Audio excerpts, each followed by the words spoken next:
Bismillahirrahmanirrahim. Alhamdulillahirabbil alamin. Nasta'inu wa nastaghfiruh wa na'udzu billahi min syururi anfusina wa sayyiati a'malina. Faman yahdihillahu fala mudilla lahu wa may yudlil fala hadiya lahu. Asyhadu an la ilaha illallah wa asyhadu anna Muhammadar Rasulullah. Allahumma shalli ala Muhammad wa ala ali Muhammad. Amma ba'du.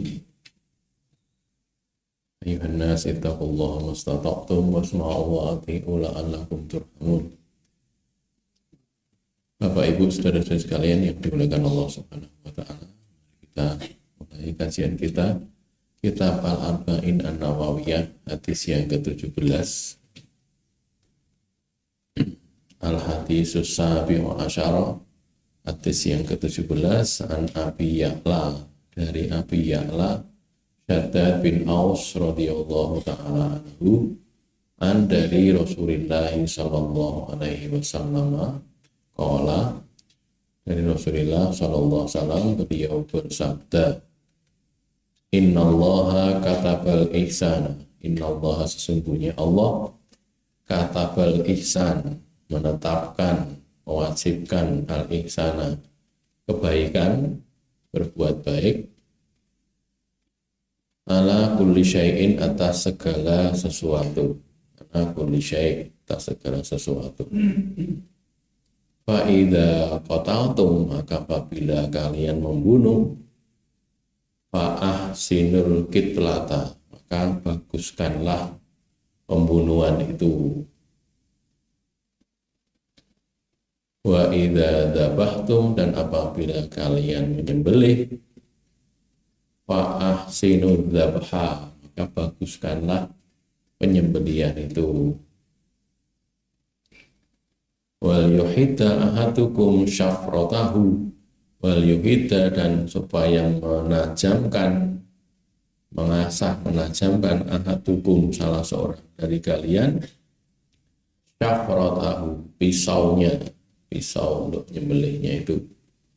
Wal fal yuri, maka hendaklah dia memberi kelonggaran, melapangkan, melonggarkan, dzabihatahu, sembelihannya, memberi kelapangan, memberi kelonggaran pada sembelihannya. Hadis ke-16 dari Al-Arba'in Nawawiyah adalah hadis Shaddad bin Aus, ada pada Sahih Muslim, Kitabus Shayd wa Dzabaih wa ma yukalu minal hayawan, hadis ke-1955 atau hadis ke-57. Selain pada Sahih Muslim, juga ada di Musnad Ahmad, kemudian di Sunan Abi Dawud, Sunan Tirmidzi, Sunan Nasa'i, dan Sunan Ibnu Majah, yang di Kutubut Tis'ah, salah satunya di sini ya.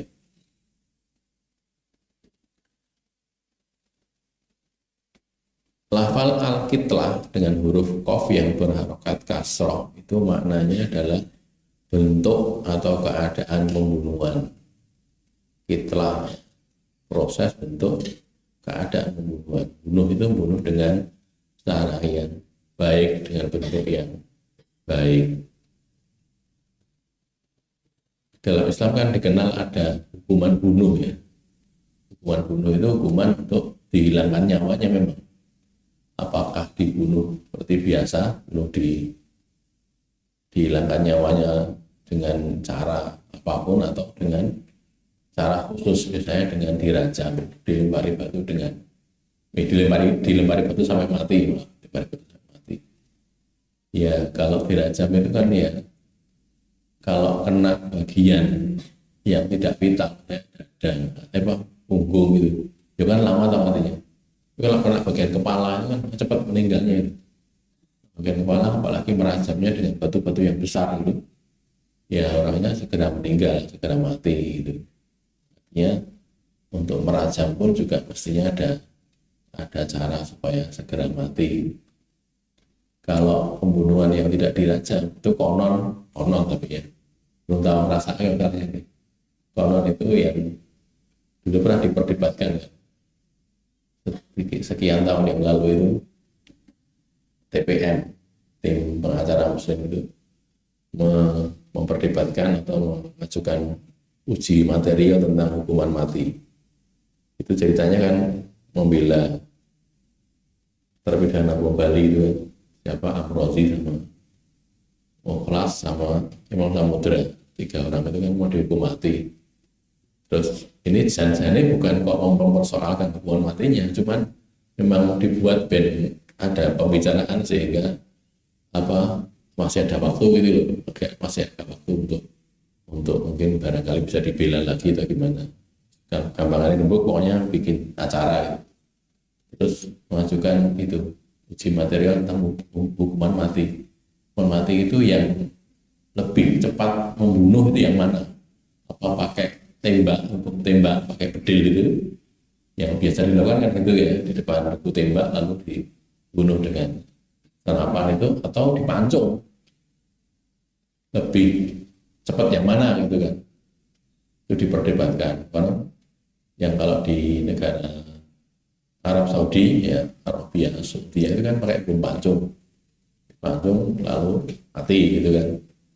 Ada yang digantung, antara dipancung, antara ditembak, itu lebih manusiawi yang mana dipersoalkan itu. Yang mereka yang tentunya yang bertahan pada pakai tembak itu orangnya itu ditutup matanya kan, kemudian dikasih tanda di situ letak jantungnya, kan jantung di sebelah kiri, itu letak jantungnya, sehingga kalau ditembak di paskes itu tidak mati gitu. Kayak gitu ya. Tapi ternyata dibantah oleh yang hukum pancung itu enggak. Hukum pancung itu yang paling manusiawi, yang itu tidak lama merasakan sakitnya itu. Kalau hukum tembak masih merasakan sakit cukup lama. Padahal ya rumah sing lakoni kan itu nih. Yang lawannya mati kalau gitu. Itu pernah gitulah. Ini kaitan dengan ini, idza qataltum fa ahsinul qitlah itu gitu. Membunuh pun orang Islam hukum kisos atau hukum had, dibunuh itu fa ahsinul qitlah, dibuat hukuman matinya itu bagus gitu, tidak menyakiti, tidak terlalu menyakiti, sakit ya sakit tapi tidak terlalu menyakiti. Jadi ada pentingnya juga dibahas ya barangkali orang yang tahu masalah kesehatan atau masalah apa gitu. Kemudian lafal al-zibhah atau al-zabhah itu bisa dzali, bisa di kasroh, bisa di fathah, artinya sama, artinya bentuk atau keadaan penyembelihan, untuk penyembelihan atau keadaan penyembelihan. Berbuat baik atau ihsan itu diperintahkan oleh Islam, maksudnya oleh Allah dan Rasulnya, dalam segala hal, termasuk dalam membunuh dan menyembelih korban atau menyembelih binatang apa ya, untuk akikah atau yang lain, juga dibaguskan cara menyembelihnya itu. Kalau membunuh lebih umum dan lebih luas cakupannya daripada menyembelih, karena mencakup membunuh orang karena kisos atau had. Mungkin juga membunuh binatang-binatang yang boleh dibunuh baik di waktu halal maupun haram, di tanah halal maupun di tanah haram. Contohnya ular, kemudian ada apalagi tikus, itu juga sama. Orang jengkel sama tikus, ya bunuh saja, tidak usah pakai disiksa, tidak boleh. Ya. Siksa sih tikusnya, mau kecekal lagi, paling jengkel sama tikus, disiksa sih, diketok apa dipotong kakinya satu atau dipotong ini apa buntutnya dulu, diapakan lagi digantung dulu, tidak boleh. Bunuh saja, tidak usah pakai disiksa. Itu yang disuruhkan seperti itu. Nah, khusus untuk menyembelih binatang korban itu kan memang ini ada saat adi itu yang bagian juleha itu ya, suruh sembelih halal. Itu kan ya ada teorinya saya nih, atau ini apa membunuh binatang korban, menyembelih binatang korban. Teorinya biar binatang korbannya itu merasakan enak itu, enggak susah-susah, enggak berat-berat, tidak stres karena disembelih. Cuman memang masalahnya itu kita kalau nyembelih korban itu memang didelok wong akeh biasanya nih. Harusnya kan artinya gitu, nggak didelok wong akeh, delik gitu, terus nggak usah banyak lihat, jangan banyak orang bersorak-sorai. Kalau kita nyembelih binatang korban, memang tekorono parah delok kuwi, gitu masalahnya kan ya. Jadi kan susahnya di situ, diatur, kadang juga susah. Tambah lagi penyembelihnya juga latihannya ya mau setahun pisan itu dok. Jadi ya saya ngira selali, nyembelih ini biaya selali. Meh latihan bendina ya boros nggih, sapine sapa, wedhuse sapa. Jadi ya memang ada banyak hal, walaupun memang lebih bagus memang itu tadi dengan teori sehingga penyembelihannya itu lebih bagus daripada yang lainnya, lebih mudah dan lebih cepat. Karena bagaimanapun juga itu juga mempermudah apa kematian bagi si hewan kurban tadi. Walaupun tentunya ya bagaimanapun keadaannya hewan kurbannya akan tetap juga itu kebaikan bagi orang yang berkorban kan gitu ya. Tapi kalau lebih baik, lebih memudahkan tentunya lebih bagus. Mengasah dan menajamkan pisau sembelih serta mempercepat proses penyembelihan itu diperintahkan untuk memberi kemudahan kepada binatang sembelihan atau hewan kurban. Dimudahkan sehingga segera mati, tidak berlama-lama. Hal-hal yang seharusnya dihindari dalam penyembelihan adalah mengasah pisau di depan hewan sembelihan. Ini disebutkan dalam syarah. Melakukan penyembelihan hewan di depan binatang lainnya yang akan disembelih juga harusnya dihindari. Menyeret binatang ke lokasi penyembelihan. Biasanya kan gitu, tidak dengan cara yang mudah tapi disyarat. Udah nyeret banyak orang, gegeran sama hewannya tadi kan gitu kan. Nah itu kan bisa dicorot dan tidak begitu ya. Juga itu jadi teror, jadi dibelah, jadi weruh itu kan ya teror juga tuh ya. Ketika sapu genten di sini dibelah, dia sudah stres sebelum mati dulu, padahal itu tidak baik. Itu keadaan tentang ini ya, atabal ihsan ala kulli syai'. Kemudian kita lihat sekarang ayat-ayatnya, ya, ayat-ayat Al-Quran yang memerintahkan berbuat baik atau berbuat ihsan. Surat Al-Baqarah, surat yang kedua, ayat 195. A'udzu billahi minasyaitonir rajim. Wa anfiqu fi sabilillahi wa la tulqu bi aydikum ila tahlukah wa ahsinu innallaha yuhibbul muhsinin. Wa anfiqu dan berinfaklah kalian fi sabilillah di jalan Allah. Berinfaklah kalian di jalan Allah wala tulqu bi aydikum ila tahlukah dan janganlah kalian melemparkan, campakkan bi aydikum dengan tangan kalian ila tahlukah ke kebinasaan. Campakkan diri ke dalam kebinasaan. Wa ahsinu dan berbuat baiklah kalian, lakukanlah ihsan, berbuat baiklah. Innallaha yuhibbul muhsinin, sesungguhnya Allah itu mencintai orang-orang yang berbuat baik. Allah yuhibbul muhsinin.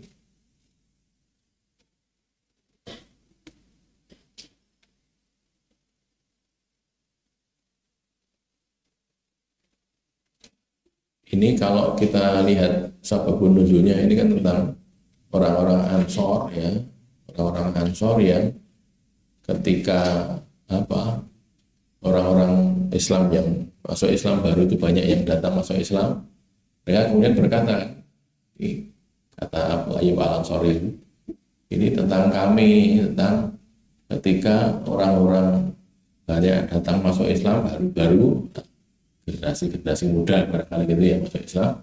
Terus kami mulai berkata begini, sudah saatnya kami ini apa istilahnya pensiun gitulah ya, undur diri, ini sudah banyak anak-anak baru, anak-anak muda. Kami tak ngurusi harta kami yang selama ini terbengkelai karena mereka jihad, hartanya terbengkalai, nggak terurus, lalu mereka mau ngurusi, mereka kan punya sawah, punya ladang, ya. Kebanyakan petani. Punya kebun kurma, punya anggur gitu. kami tak ngurusi itu, ini kami leren dulu tidak berjihad. Lalu turun ayat ini, wa anfiqu fi sabilillah wa la tulqu bi aydikum ila tahlukah. Jangan campakkan diri kalian ke dalam kebinasaan. Yang disebut kebinasaan sini meninggalkan jihad, gitu loh. Bukan nggak ngurusi harta itu nggak boleh, boleh, tapi meninggalkan jihadnya itu yang nggak boleh. Maka wa ahsinu innallaha yuhibbul muhsinin. Berbuat baiklah, sesungguhnya Allah mencintai orang-orang yang berbuat baik.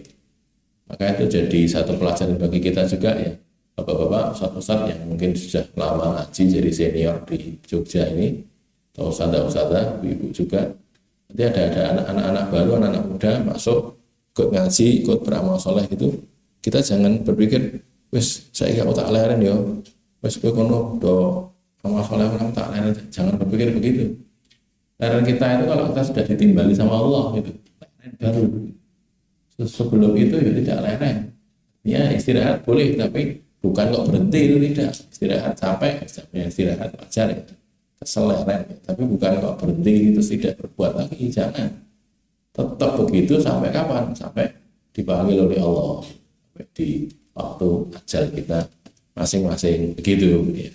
Tidak berhenti sampai waktu itu. Lah yang lainnya gimana? Yo kerja masih cukup banyak kok. Kan gitu tuh ya. Kembangkan lagi dakwahnya, ajak lagi orang lebih banyak lagi. Disampaikan Islam ini kepada sebanyak mungkin orang gitu. Ya tenaganya tambah lagi, berbuat lebih banyak lagi kan gitu ya. Harusnya begitu. Nah kadang-kadang yang terjadi itu gini, tadi ya karena berpikirnya iki wis enek anyar-anyar, kita serahke anyar-anyar, aku tak ngurusin dunyaku, tok itu loh ya maksudnya, tok itu terus yang lain dihentikan, maksudnya dihentikan. Yang itu yang tidak baik, karena dikatakan sebagai tulku bi aidikum ila tahlukah, mencampakkan diri dalam kebinasaan. Terus yang kaitan dengan babnya wa ahsinu, berbuat baiklah, tetaplah beramal soleh, tetaplah berbuat baik sampai akhir ayat masing-masing. Mungkin karena usia yang sudah makin tua tidak sebagaimana anak muda, ya nggak apa-apa, kan wajar. Penurunan kemampuan, kekuatan karena usia kan termasuk makdzur ya, maksud diterima undurnya atau yang biyen cah nom ya. Tapi jangan pernah menyatakan berhenti sebelum diberhentikan oleh Allah. Dia dipanggil bertemu dengan Allah Subhanahu wa ta'ala gitu ya.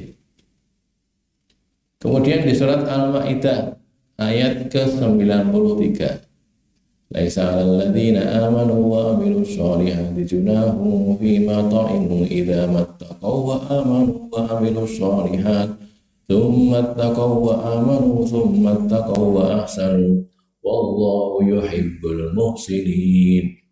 Laisa 'alal ladzina amanu junahun, tidak ada dosa. Laisa tidak ada, junahun dosa. Junahnya di belakang sini. Tidak ada dosa atas siapa? 'Alal ladzina amanu wa amilus sholihah, atas orang-orang yang beriman dan beramal soleh gitu. Kalau bahasa Arab kan bisa dibulak-balik gini ya. Laisa 'alal ladzina amanu wa amilus sholihati junahun. Yang pokoknya tidak ada dosanya ini. Fima ta'imu, pada apa yang mereka dulu makan. Mereka makan dahulu sebelum Islam, atau sebelum tahu halal haram. Idza, apabila mattaqau, mereka itu bertakwa, wa amanu, dan beriman, wa amilus sholihat, dan beramal soleh. Tsummat taqaw wa amanu, kemudian mereka bertakwa dan beriman, tsummat taqaw wa ahsanu. Nah, ini kemudian mereka bertakwa dan berbuat baik, berbuat ihsan. Wallahu yuhibbul muhsinin, dan Allah itu mencintai al-muhsinin, orang-orang yang berbuat baik.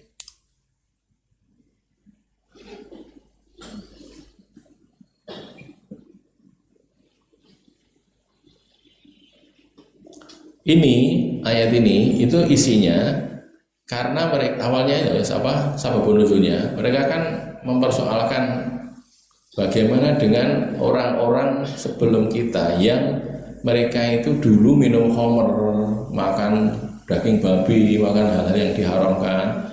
Terus waktu belum diharamkan khamrnya itu, khamrnya belum haram, belum diharamkan, terus mereka minum khamr, di perut mereka itu masih ada khamr, terus mereka kemudian mati. Ini gimana ini? Apa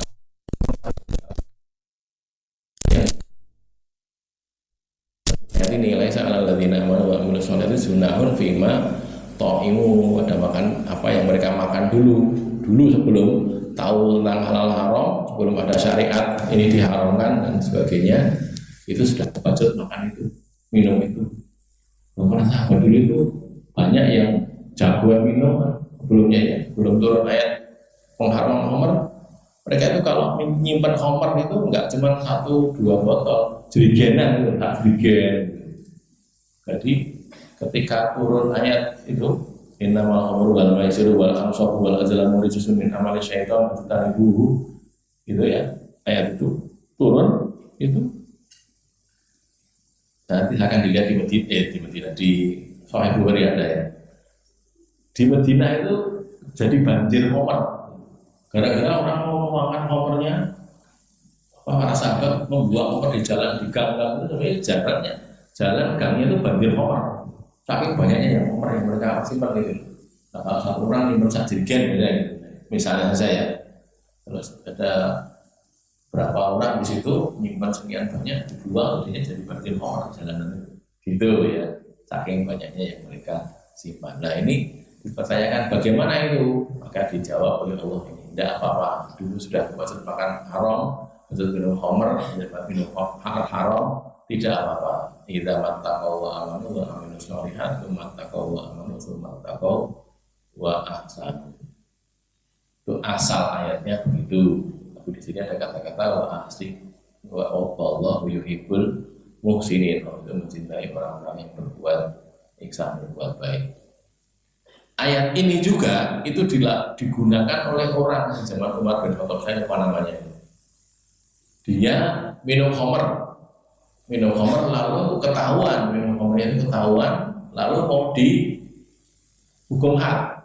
Karena minum khamr itu kan dihukum had. Hukum hadnya dipukuli tak pakai sandal, kayak pakai apa, tak kain, pakai tangan kosong dan yang lainnya dipukuli gitu. Nanti ada syariatnya yang kita baca di kitab Budiyat atau kitab Hudud, ada 40 kali atau 80 kali sebagian riwayat begitu. Terus orang tadi itu mau dihukum had itu dia pakai ayat ini. Berdalilkan saya tidak dosa, tidak dosa. Nah ini ada ayatnya, surat Al-Maidah ayat 93 ini. Kan tidak ada dosa atas orang-orang beriman dan beramal soleh pada apa yang mereka makan. To'im itu mereka makan. Yang mereka makan dan mereka minum tentunya kan sama atau ya. Makan minum kan sama. Betul-betul memasukkan sesuatu dalam rongga mulut, dalam tubuhnya. Jadi saya tidak salah ya Amirul Mukminin, umat jadi Amirul Mukminin, saya tidak salah. Nah karena pakai dalil orang ini tadi, taunya antri ya ini. Tahunnya nanti itu bisa dalil. Jadi pakai dalil gini, Umar berhenti dulu. Ini jangan-jangan orang ini benar itu pakai dalil ayat Al-Quran ini bagaimana ini? Lalu dipanggil Abdullah bin Abbas, kiainya sahabat dengan Abdullah bin Abbas. Gimana ya Ibn Abbas ini? Kok ada orang pakai dalil ini benar atau dia itu mau dihukum had karena minum khamr kok katanya tidak dosa? Terus dijawab oleh Ibnu Abbas, oh tidak begitu ya Amirul Mukminin, tidak begitu. Itu kan bentuknya kan fi'il madhi itu, fima ta'imu, pada apa yang mereka makan dahulu gitu, bukan sekarang ini, bukan. Mereka tidak ada dosa atas apa yang mereka makan dulu sebelum mereka tahu kalau itu haram atau sebelum turun ayat tentang pengharamannya, gitu loh. Nah sekarang dihukum itu, nah, gitu, artinya dihukum. Jadi sejak dulu itu ya ada orang menggunakan dalil Arab WDW itu ya ada gitu ya. Artinya di zaman Umar bin Khattab juga ada yang seperti itu. Berikutnya ya, surat Al-Qasas ayat 77, wabtaghi fima ataka Allahu daral akhirah wa la tansa nasibaka minad dunya wa ahsin kama ahsanallahu ilaik wa la tabghil fasada fil ardi innallaha la yuhibbul mufsidin. Wabtaghi dan carilah fima ataka. Carilah fima pada apa yang atakallahu Allah berikan kepada engkau. Carilah dalam apa yang Allah berikan kepadamu. Cari apa? Ad-darul akhirata, kampung akhirat. Carilah dengan apa yang Allah berikan kepadamu itu, kampung akhirat. Carilah kampung akhirat dengan apa yang Allah berikan kepadamu. Wala tansa nasibaka minad dunya, dan kamu jangan melupakan bagian kamu dari dunia. Nasib artinya bagian. Tansa, kamu jangan lupakan nasibaka, bagian kamu dari dunia. Wa ahsin, dan berbuat baiklah, berbuat ihsanlah, kama ahsanallahu ilaika, sebagaimana Allah berbuat baik kepadamu. Bagaimana ahsanallahu Allah berbuat baik ilaika kepadamu. Wala tabghil fasada, dan janganlah kalian mencari berbuat al-fasada, kerusakan, berbuat rusak fil ardi, di bumi. Innallaha, sesungguhnya Allah, la yuhibbu, tidak mencintai al-mufsidin, orang-orang yang berbuat rusak.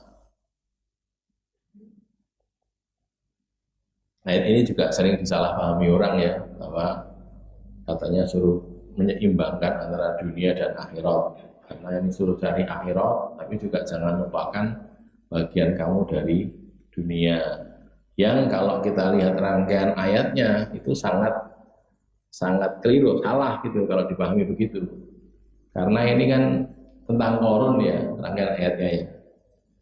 Kita buka ya di surat Al-Qasas, surat yang ke-28, ayatnya ayat ke-77.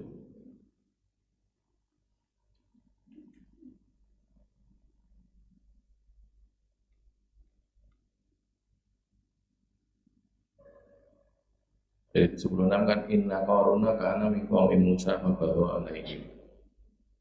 Sesungguhnya Qarun itu dari kaumnya Musa, maka dia berbuat melampaui batas atas mereka. Dan seterusnya ya, punya gudang yang kuncinya dipikul oleh orang-orang kuat dan tidak kuat.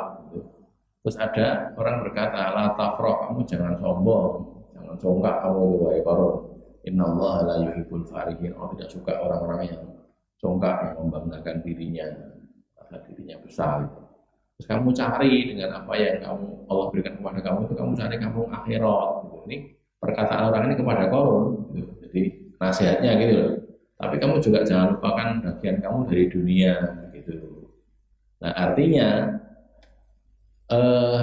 apa yang dikaruniakan Allah kepada orang, kekayaan, kecerdasan akal, kepandaian, keilmuan, atau kelonggaran waktu gitu ya, itu gunakan untuk mencari kamu akhirat, mencari pahala di akhirat. Tapi kamu jangan lupakan urusan kamu, kebahagiaan kamu di dunia. Maksudnya di dunia itu ada hal-hal yang halal yang boleh dinikmati gitu loh. Punya suami, punya istri itu ya boleh, bersenang-senang dengan istri, dengan suami itu ya boleh, itu kan halal. Makan asal yang dimakan halal kan ya boleh gitu. Boleh makan yang enak kan ya boleh tuh ya. Oh boleh makan itu segera enak kan ya enggak. Yang enak ya boleh. Enak regane larang. Kuat tuh kok ada apa-apa. Ya boleh saja, boleh, enggak apa-apa. Kalau mau cari yang halal itu kan ya boleh. Makanya walatan sana sih bagaimana dunia itu dari hal-hal yang halal. Itu nanti kalau mau kita agak perdalam lagi kayak itu loh, Salman sama Abu Darda gitu. Abu Darda maunya zuhud gitu, seorang ngurusin dunia belas. Pokoknya barat isya lah mau sholat nanti tekan subuh, turun maaf tidak pernah mengungguli istri juga enggak. Itu kan enggak benar juga, tidak benar. Juga dibagi karena keluarga itu juga punya hak atas kita gitu, punya hak juga atas kita, sehingga juga kita penuhi haknya. Ini maaf ya, satu-satu. Kadang-kadang penyakitnya mungkin tidak sadar, penyakitnya aktivis itu, orang-orang yang banyak berdakwah di luar itu kadang-kadang terus lupa sama keluarganya. Sebenarnya bukan kok lupa itu terus apa istilahnya tidak ngurusi ya tidak, tapi kurang gitu, kurang memberikan waktu kepada keluarganya.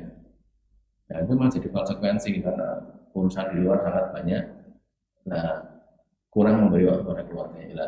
Kalau yang pas jadi keluarganya, sebaiknya saran saya pada yang jadi keluarganya tadi, libatkan diri untuk urusan yang diurusi oleh orang tuanya. Misalnya bapaknya gini mulang gitu, lah anaknya ya ngancani gitu loh. Sehingga kan punya waktu lama bicara dengan bapak itu karena dalam perjalanan mungkin waktu jeda mengajar, waktu istirahat kan gitu, gitu loh ya. Itu terjadi di banyak tempat gitu. Karena saya juga ikut pernah ngurusi ada anak berling banget baru-baru bapaknya aktivis gitu. Aktivis ngurusin yang di dalam negeri, luar negeri, macam-macam itu, terus segala macam urusan ini, anaknya tidak terperhatikan gitu loh. Dan jadi nakal, lidik gitu, nakal banget.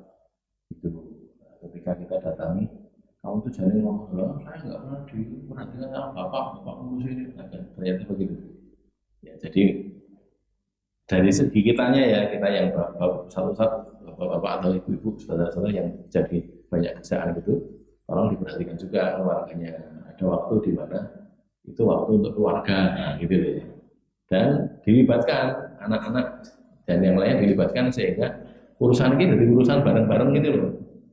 Itu ya, jadi ya, jangan sampai ketika maaf bapaknya terlibat, suami terlibat, istri dan anak-anak nggak terlibat, nanti akhirnya ketika suami yang sudah meninggal berhenti sudah, tidak lagi bergabung, tidak lagi bersama-sama karena sing melu ngaji gak apa ya sing bapaknya saja, ibunya enggak, anaknya enggak. Kalau gitu nanti kita tidak ada, kita pergi, kita meninggal sudah berhenti. Ya jangan itu dilibatkan agar terlibat dalam kebaikan ini. Kembali ke sini ya, jadi latan sana si bagaimana itu gitu, yang halal-halal kan ya boleh. Tidak kok terus wong kudu urusan apa ngegem terus kan ya enggak, malah melarang kan. Kamu kalau malam itu ya pakai tidur, tapi juga pakai bangun. Saya sendiri kata Nabi kan, mengomentari 3 orang itu yang satunya mau sholat terus panjang malam, satunya mau puasa tiap hari, satunya nggak akan menikah itu kan. Dikomentari, saya itu orang yang paling takwa kepada Allah, paling takut kepada Allah, tapi saya juga puasa, juga tidak puasa siang hari itu, sosok orang. Malam hari saya juga sholat, tapi juga tidur, dan saya juga nikah dengan banyak wanita, bahkan nggak cuma sedikit wanita. Karena Allah mengatakan paman rohibahan sunnati alaisa minni. Ya, baik, ini waktunya sudah habis, sudah waktunya azan maghrib, kita akhiri dulu. Qul qouli hadza astaghfirullah li wa lakum. Alhamdulillah.